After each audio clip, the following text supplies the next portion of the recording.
It was supposed to be a celebration, a moment between years, a breath before midnight dreams turned into morning memories. Instead, in the early hours of January 1st, 2025, Bourbon Street became a corridor of terror. A pickup truck surged forward, not by accident, but with intent. Screams replaced laughter.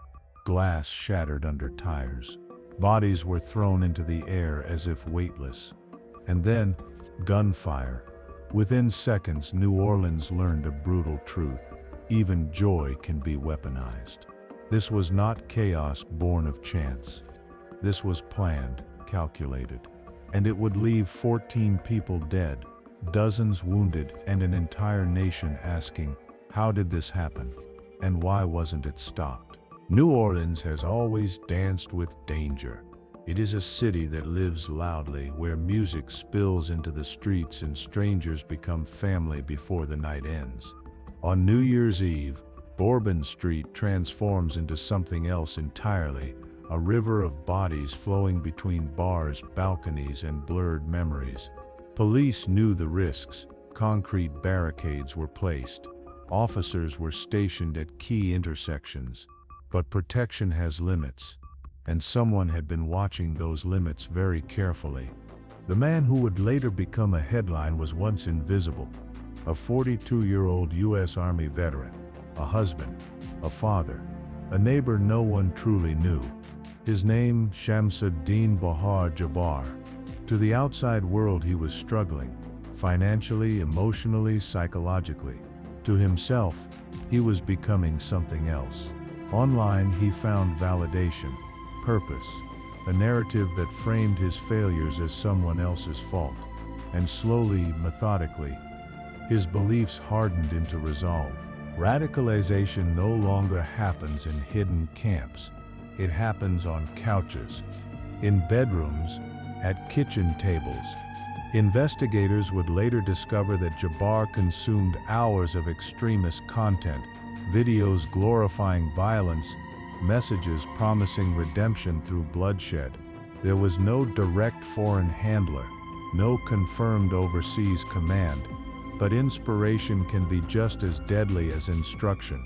And in the shadows of the internet, Jabbar began to believe he had found his mission. The attack didn't begin on New Year's Day. It began days earlier with observation. Jabbar walked the streets, counted officers, watched barricades shift as crowds grew. He noted where trucks could turn, where concrete barriers ended, where celebration became vulnerability. This wasn't rage, it was rehearsal. There was nothing special about the truck. That was the point. No alarms, no red flags, just a vehicle rented legally, driven legally, until it wasn't. Inside, Jabbar placed weapons. A flag meant not for escape, but for symbolism. He wasn't planning to survive this night. In the final hours before the attack, there were no dramatic speeches, no countdown clock, just a man driving toward a place where thousands were celebrating a future he believed he no longer had. He passed security checkpoints. He blended into traffic, and somewhere between heartbeat and breath, the decision became irreversible. At 3:14 a.m., music still played. People hugged. Phones recorded laughter. No one saw the truck accelerate. No one heard the engine over the noise. And then the truck lunged forward, not swerved, not lost control. It accelerated. In less than a heartbeat, bodies collided with steel. People were lifted from the ground, not stumbling, but launched. The sound was not a single crash. It was a sequence. Thud, scream, shatter, silence, scream again. Time fractured into fragments. No one would ever fully reassemble. At first, people didn't understand. They thought it was an accident, a drunk driver, a mechanical failure. Then the truck kept moving. Screams sharpened, not panic anymore, but recognition. Recognition that this was deliberate.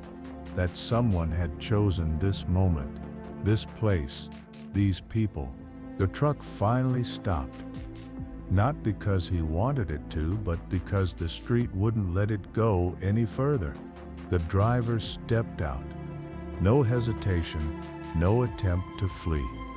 This was not a getaway. It was a final act. Gunfire cracked through the street like thunder. Officers reacted instantly, training taking over where shock tried to paralyze. The attacker fired back. Bullets ricocheted off metal railings and brick walls that had stood for centuries, now witnesses to modern terror. 2 officers went down, wounded but alive, and within seconds that felt like hours, the gunfire stopped. When the shots ended, something heavier followed. Silence.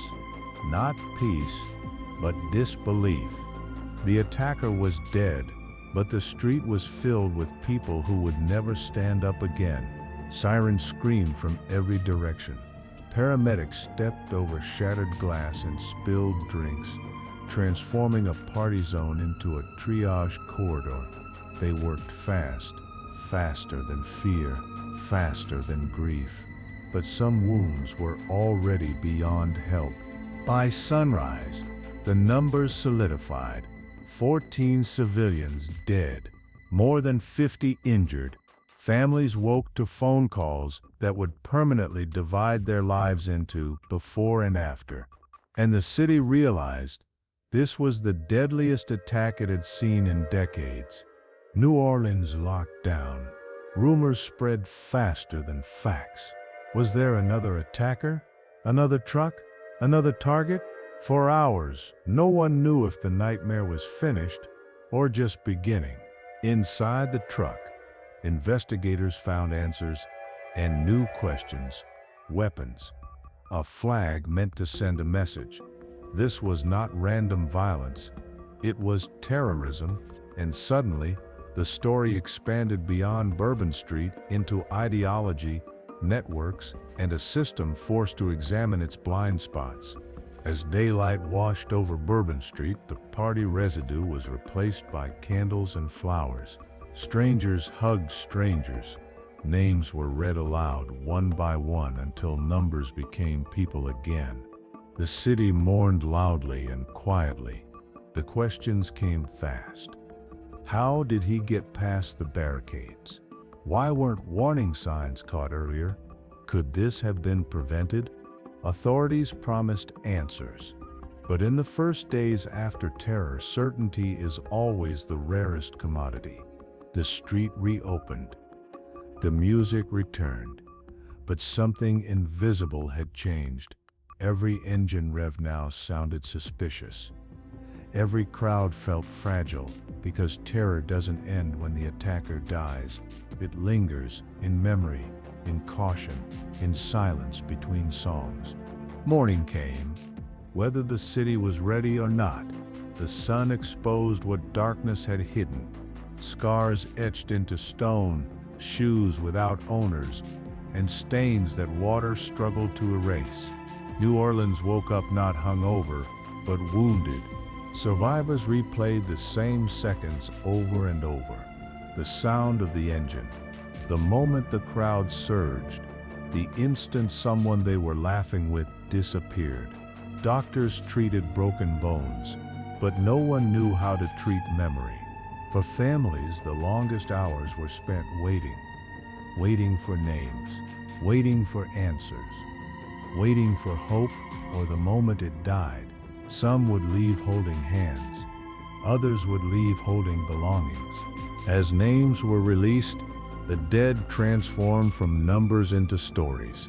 A college student visiting for the first time, a local bartender celebrating after a long shift, a couple welcoming a new year together, their last 14 lives, 14 unfinished futures. Fear rewired the city. People flinched at loud noises. Crowds felt threatening instead of comforting. Security increased overnight, not just on Bourbon Street, but everywhere. The question whispered on every corner: are we safe anywhere? The media cycle moved fast. Footage, looped endlessly. Speculation filled the gaps between facts. Was this a lone wolf? Was there more coming? Was anyone else involved? Fear became contagious, spreading far beyond Louisiana. Online, the attack took on a second life. Conspiracies bloomed, hate multiplied, extremists celebrated, and somewhere, law enforcement watched closely, because terror doesn't end with one act. It echoes. Inside law enforcement, the mood shifted from response to reflection. Barricade placement, response timing, communication gaps. Every decision from that night was dissected, frame by frame, because mistakes don't hide when the cost is human life. The FBI took the lead. This was no longer just a local crime. It was an act of domestic terrorism, inspired by global ideology, executed on American soil. And investigators needed to know one thing above all else. Was Jabbar truly alone? Investigators began a digital autopsy. Phone records, encrypted chats, search histories. They traced his descent step by step into violent belief. What they found was disturbing, not because it was complex, but because it was familiar. There were signals, behavioral changes, online rhetoric, isolation. Nothing illegal, nothing enough to trigger intervention. But together they formed a pattern too clear to ignore in hindsight. The most dangerous words in security. There was no reason to suspect. Public anger followed grief. Why weren't barriers stronger? Why weren't vehicles completely blocked? Why did celebration outweigh caution? There were no easy answers, only uncomfortable ones. Yet even in fear, New Orleans did what it has always done. It gathered. Candles replaced cocktails. Songs replaced sirens. Defiance, not denial.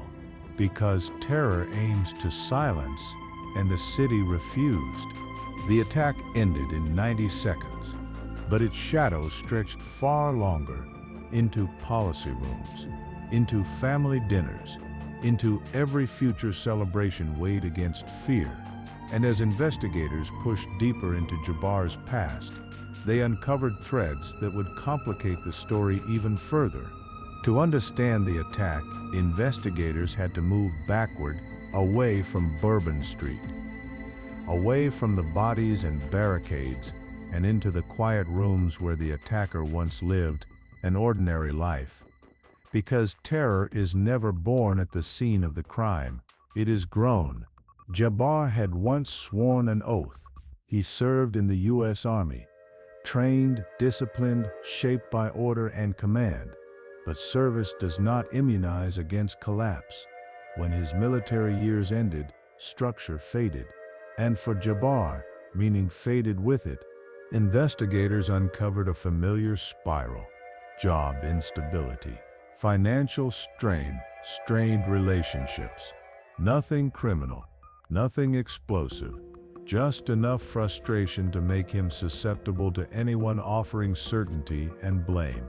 This was not recruitment in the traditional sense. No handler, no recruiter calling him by name, just algorithms feeding him content. Again and again until outrage felt righteous, violence felt justified, and martyrdom felt inevitable.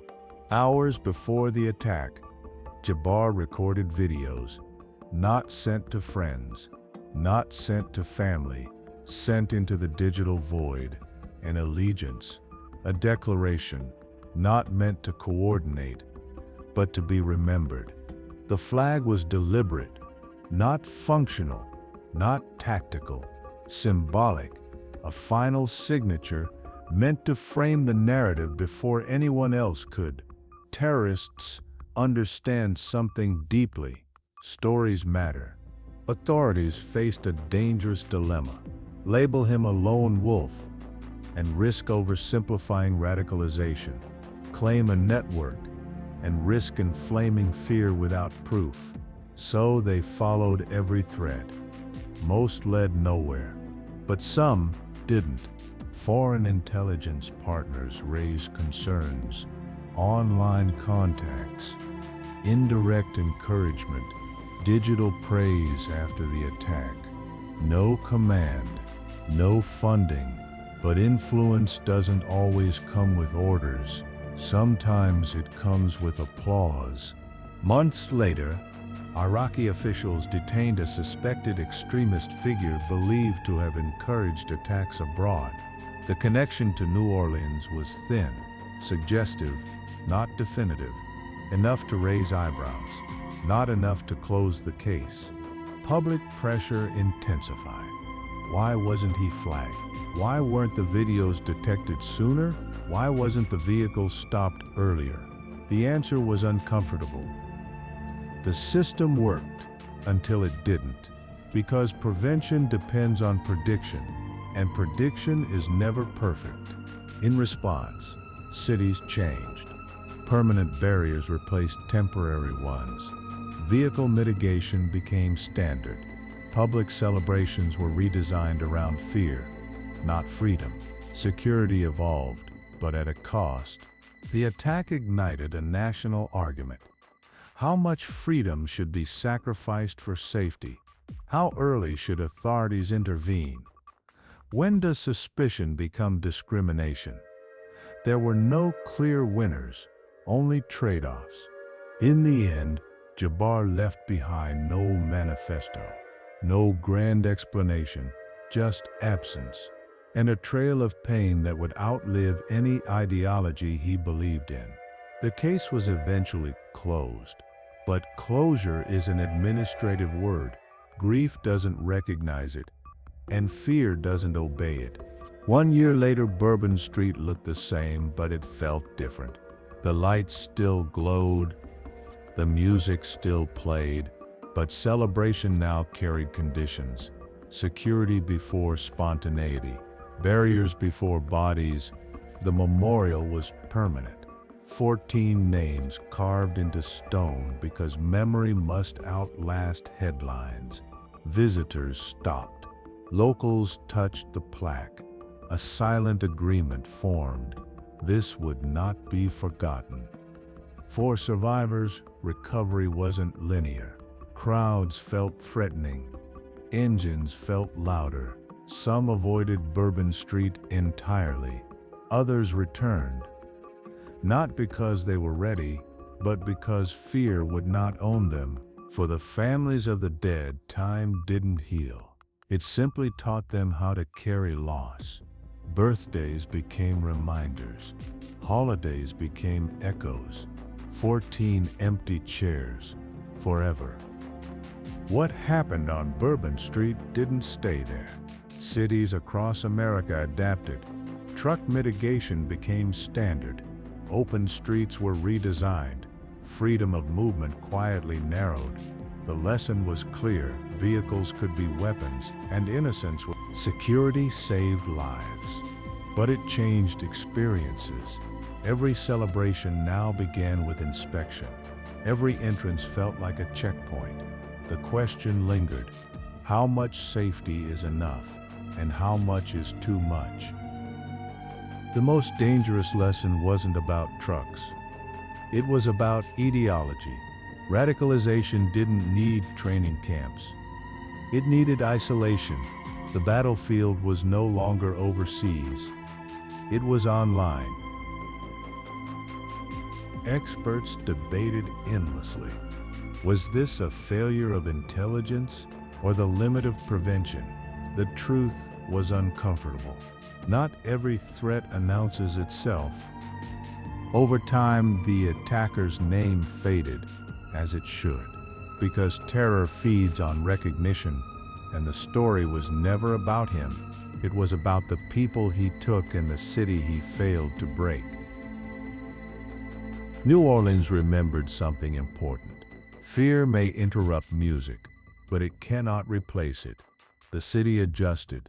It adapted, but it did not surrender its soul. The New Year's Day truck terror attack lasted 90 seconds. Its consequences will last generations, because the real legacy wasn't destruction. It was awareness that celebration is fragile, that vigilance is necessary, and that humanity must be defended not just by barriers but by understanding how hate grows before it explodes. This was never just a story, it was a warning written in blood, a reminder carved into stone, and a promise whispered by a grieving city: never again, if memory can help it. If stories like this matter to you, if remembering victims matters, and if understanding the truth behind real events matters, then support this channel. Like this video so these stories reach more people. Subscribe for deep cinematic true crime and real-world investigations that go beyond headlines. Because the more we understand the past, the better chance we have of protecting the future. Thank you for watching.